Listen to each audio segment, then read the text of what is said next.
एक बार फिर से आपका मेरे YouTube चैनल पर तहे दिल से स्वागत है। और आज क्लास 10th की बहुत ही इम्पॉर्टेंट क्लास के साथ आपके सामने आया हूँ। और आज का जो बहुत महत्वपूर्ण टॉपिक है, प्रोज का चैप्टर है और उसका नाम है भोली, जिसका बदला हुआ नाम या दूसरा नाम हम ये कह सकते हैं कि सुलेखा है। और उसके जो राइटर हैं के अब्बास हैं, उन्होंने लिखा है। मैंने बहुत आसान तरीके से शॉर्ट आंसर टाइप क्वेश्चन को अपने शब्दों में खुद से तैयार किया है। मेरा कहने का मतलब है पढ़ाई मुश्किल नहीं है, बस तरीका सही होना चाहिए। बिल्कुल सही गाइडेंस, सही दिशा, तरीका अच्छा और सफलता की राह पर हम लोग आगे बढ़ेंगे। तो ये जो चैप्टर है बोर्ड की दृष्टिकोण से बहुत ही महत्वपूर्ण है, बहुत ही महत्वपूर्ण है। हम ये कह सकते हैं यहाँ से 100% क्वेश्चन आते हैं। और आपके पास सीरीज होगी, बहुत क्वेश्चन होंगे। समझ नहीं आ रहा होगा, पहला याद करें, दूसरा याद करें, तीसरा याद करें, पांचवा याद करें। मैंने बहुत कम क्वेश्चन आंसर के साथ सारी समस्या को खत्म कर दिया है। आज से भोली चैप्टर के जो शॉर्ट क्वेश्चन आंसर हैं उनका आज ही से यहीं से काम खत्म। इन्हें याद कर लीजिए, यहीं से बोर्ड परीक्षा में 100% क्वेश्चन मिलेगा। तो आप लोग तैयार हो जाएं। अगर आप हमारे चैनल पर नए हैं तो इसे सब्सक्राइब कर लीजिए और भी अपने जो दोस्त हैं उनको शेयर कर दीजिए ताकि वो भी यहाँ से तैयारी कर पाएँ। अभी हम बहुत जल्द 5 से 6 दिनों के अंदर जो है रिवीजन क्लास लेकर आने वाले हैं, जिसमें हम प्रीवियस ईयर के क्वेश्चन को सॉल्व करेंगे, मॉडल पेपर्स को सॉल्व करेंगे, प्रीवियस ईयर में जो क्वेश्चन पूछे जाते हैं, आर्टिकल्स, एप्लीकेशन, सबकी बारी बारी से बात होगी। तो तैयार हो जाएं। आज का शॉर्ट आंसर टाइप क्वेश्चन में आपका स्वागत है। पहला क्वेश्चन है आपके सामने, आपकी स्क्रीन पर पहला क्वेश्चन है, why was Bholi's father worried about her. भोली के पिता जो है उसको लेकर चिंतित क्यों थे? तो आंसर में क्या लिखेंगे? अकॉर्डिंग टू के Abbas the writer of the lesson भोली फादर वाज वरीड, भोली के पिताजी बहुत चिंतित थे, अबाउट हर, उसको लेकर के, बिकॉज, क्योंकि, सी वाज डल, वो भद्दी थी, उसका चेहरा अच्छा नहीं था। क्यों नहीं अच्छा था? क्यों नहीं अच्छा था?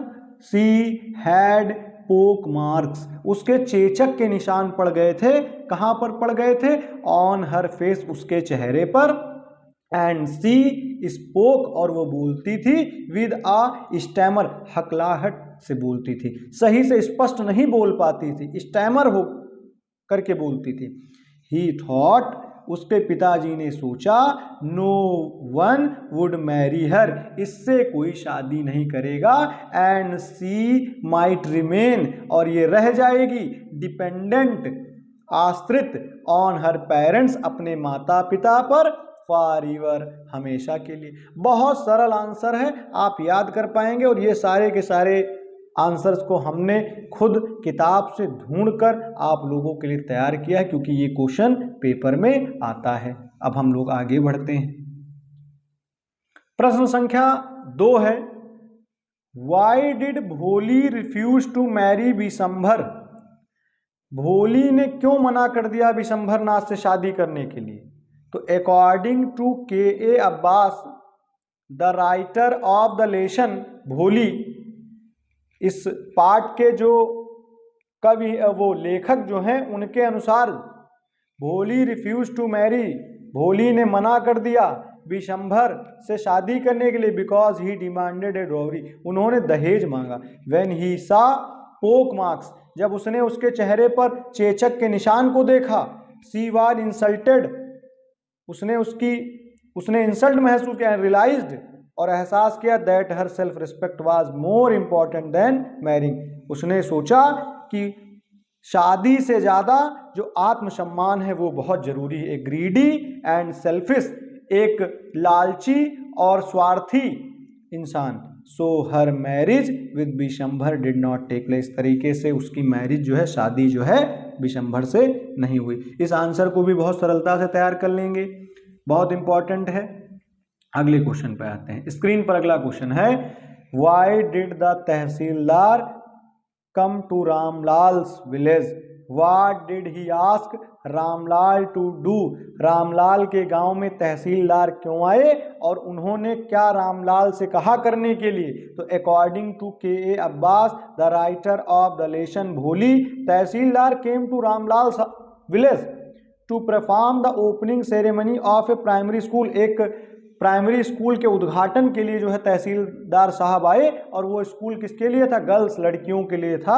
ही आस्क्ड रामलाल, उन्होंने रामलाल से कहा टू सेंड, भेजने के लिए, हिज डॉटर्स, अपनी बेटियों को, टू स्कूल, स्कूल में भेजने के लिए कहा, सो दैट, ताकि other villagers would also do the same, ताकि गांव के जो अन्य लोग हैं वो भी ऐसा करें। ये पेपर के दृष्टिकोण से शॉर्ट आंसर का ये तीसरा महत्वपूर्ण प्रश्न है और ये बोर्ड की परीक्षा में हमेशा आता है। अब हम लोग आगे बढ़ते हैं।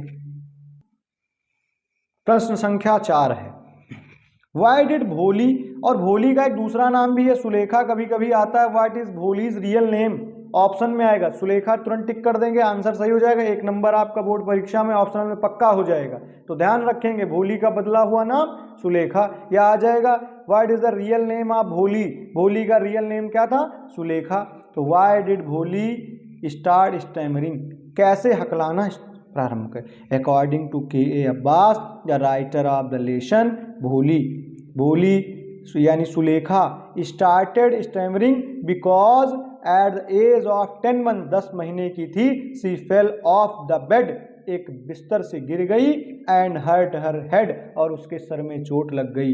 आफ्टर दैट एक्सीडेंट, इस घटना के बाद, सी बिगेन टू स्पीक स्लोली, धीरे धीरे बोलने लगी, एंड स्टैमर वाइल टॉकिंग, और जब बात करती तो उसके क्या हो गया? स्टैमर यानी हकलाने लगी।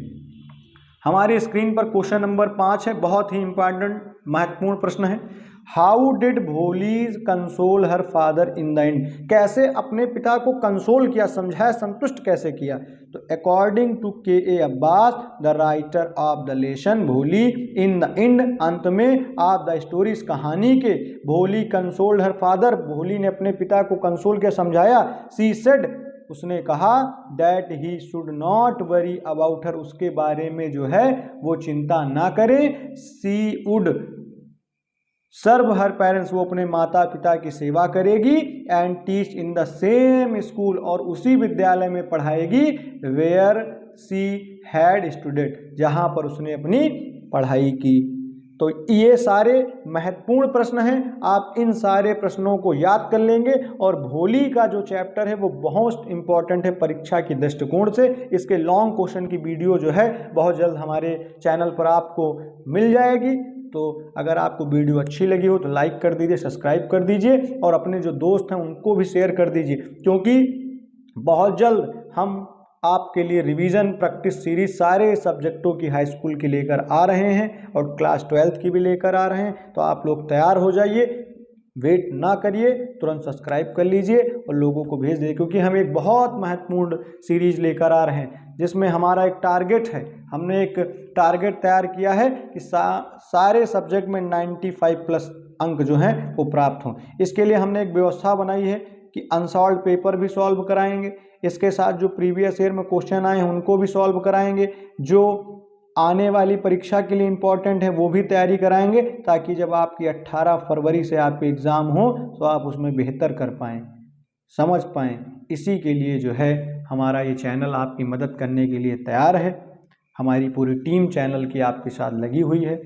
आपको निश्चित रूप से क्लास अच्छी लगी होगी, आप सबके पास शेयर करेंगे। आपका दिन मंगलमय हो और आपका बहुत बहुत धन्यवाद।